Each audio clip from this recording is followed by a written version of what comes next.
Merci beaucoup. Je salue tous ceux qui défendent les efforts communs. Je vous promets qu'en étant unis, nous pouvons garantir la paix pour tous et tous. L'unité peut permettre de prévenir les guerres. Mesdames et messieurs, Monsieur le secrétaire général, Monsieur le Président, Mesdames et Messieurs les dirigeants de ce monde,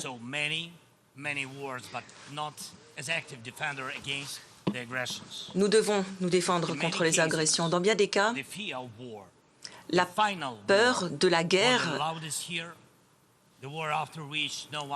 une guerre définitive qui nous empêcherait de nous réunir à l'Assemblée générale, une troisième guerre mondiale, une guerre nucléaire, un conflit entre États sur le chemin de l'arme nucléaire, fait sembler d'autres guerres moins dangereuses.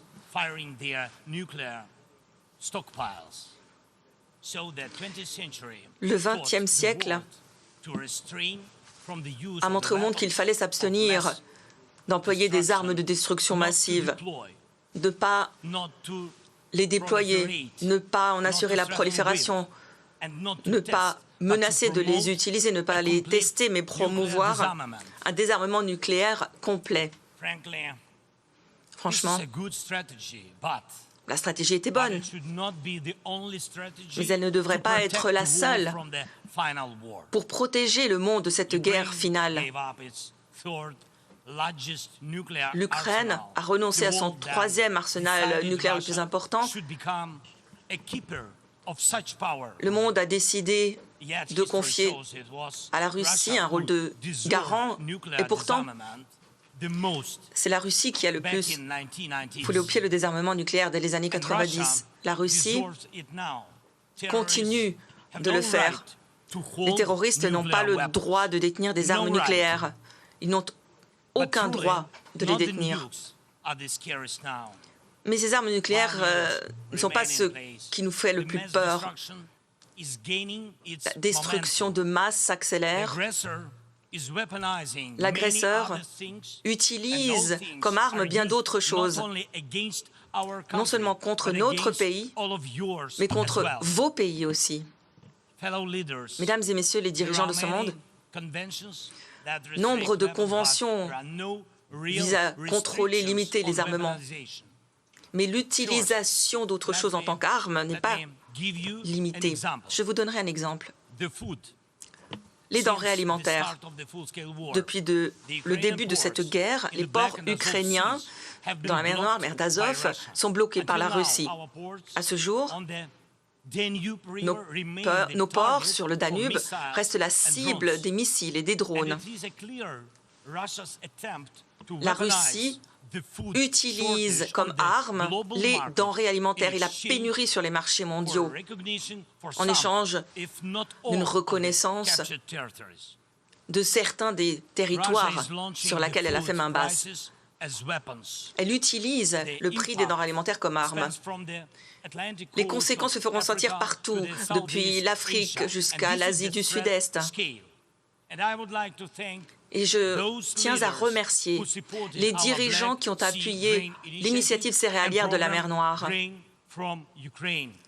pour permettre l'exportation de céréales depuis l'Ukraine. Merci.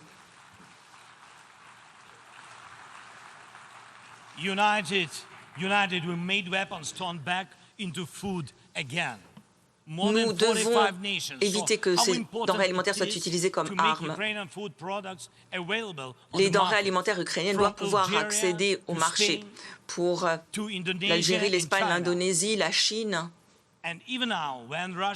Même maintenant, alors que la Russie a sapé l'initiative céréalière de la mer Noire, nous nous efforçons de garantir la stabilité du prix des denrées alimentaires. J'espère que vous participerez vous aussi à ces efforts. Nous avons lancé un programme de couloirs d'exportation temporaire depuis nos ports. Nous nous efforçons de préserver les voies de circulation terrestre pour assurer ces exportations. Je suis alarmée de voir qu'en Europe, certains de nos amis même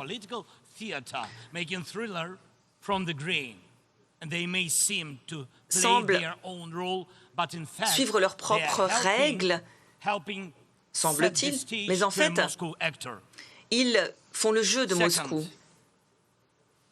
Deuxièmement, l'utilisation de l'énergie en tant qu'arme.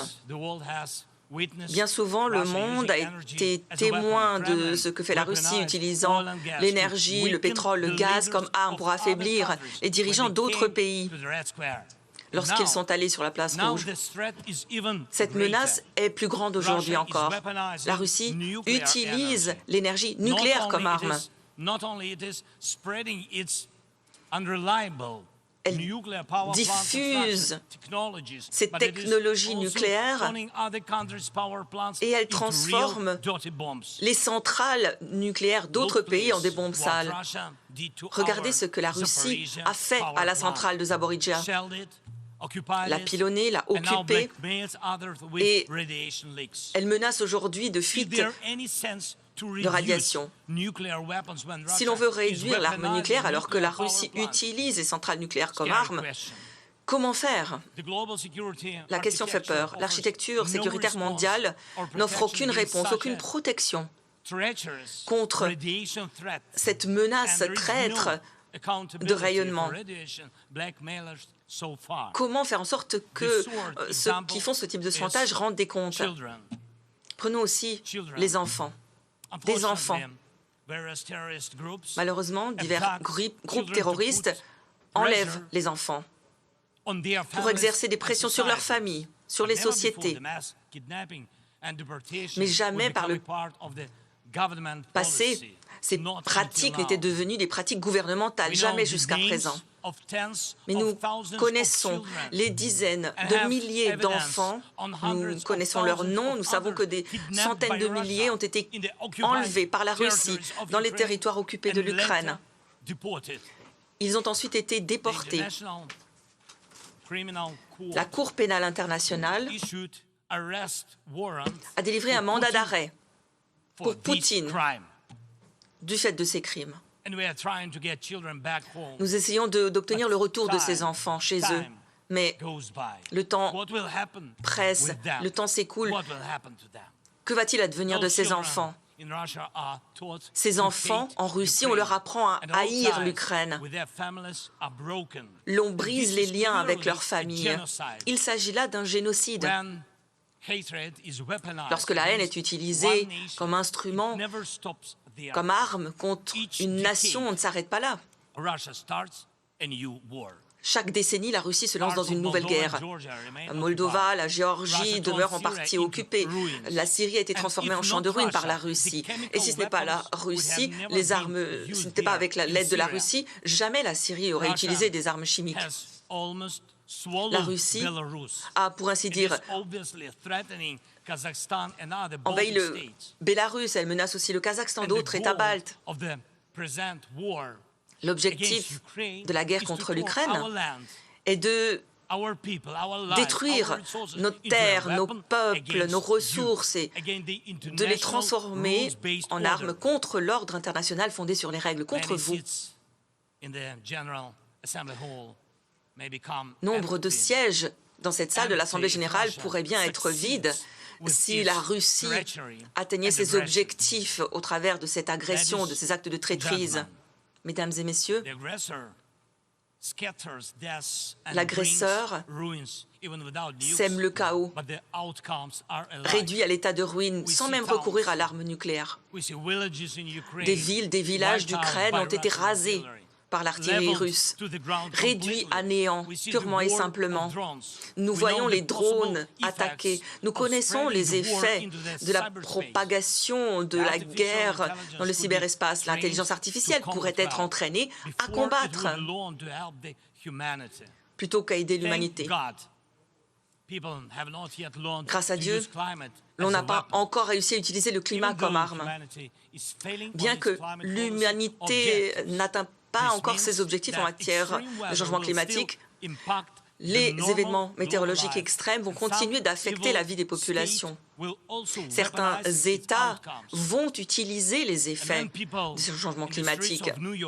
Et lorsque dans les rues de New York et dans d'autres villes du monde, les populations ont manifesté contre les changements climatiques. Nous les avons vus lorsqu'au Maroc, en Libye et dans d'autres pays, les populations meurent du fait des catastrophes naturelles, lorsque des îles, des pays disparaissent submergés par l'eau, lorsque des tornades se multiplient.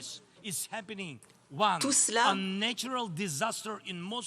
arrive alors qu'à Moscou, on a décidé de lancer une guerre et de tuer des dizaines de milliers de personnes. Nous devons y mettre un terme.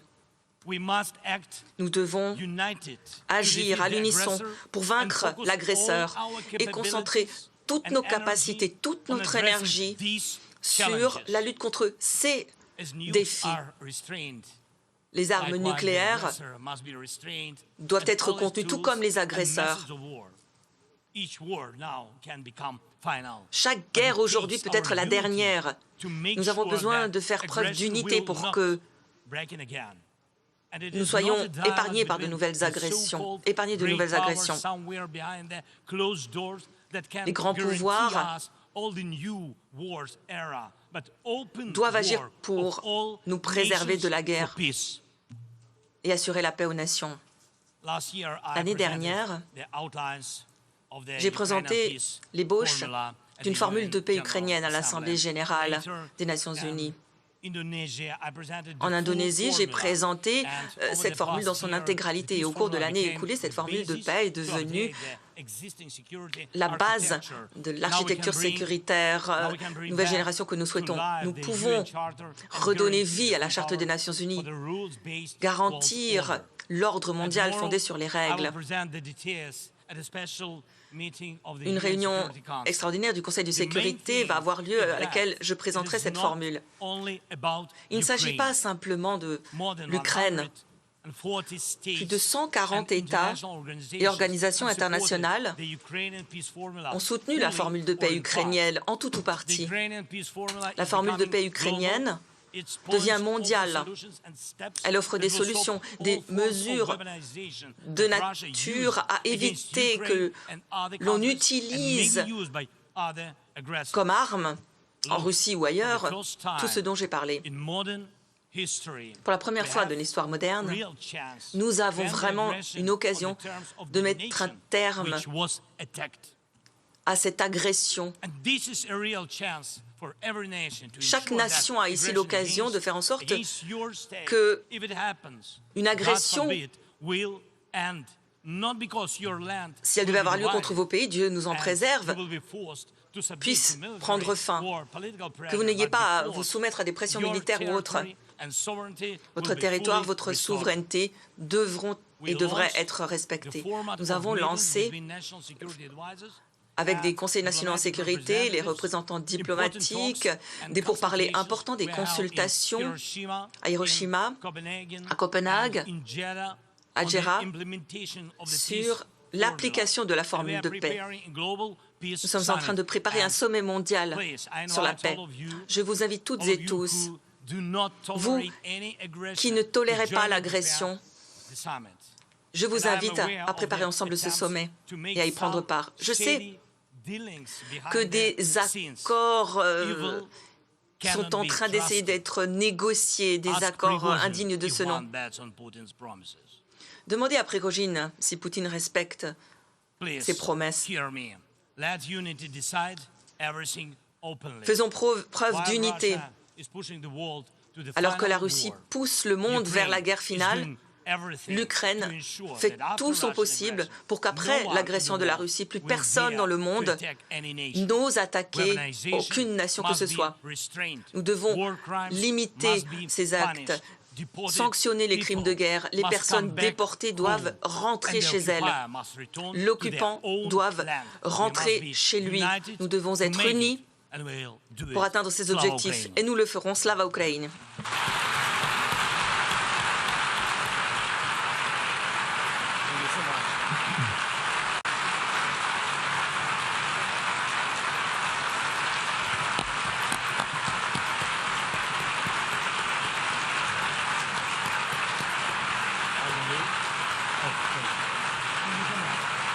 On behalf of the Assembly Au nom de l'Assemblée générale, je tiens à remercier le président de l'Ukraine de l'allocution qu'il vient de prononcer. Je prie le protocole de bien vouloir accompagner son Excellence.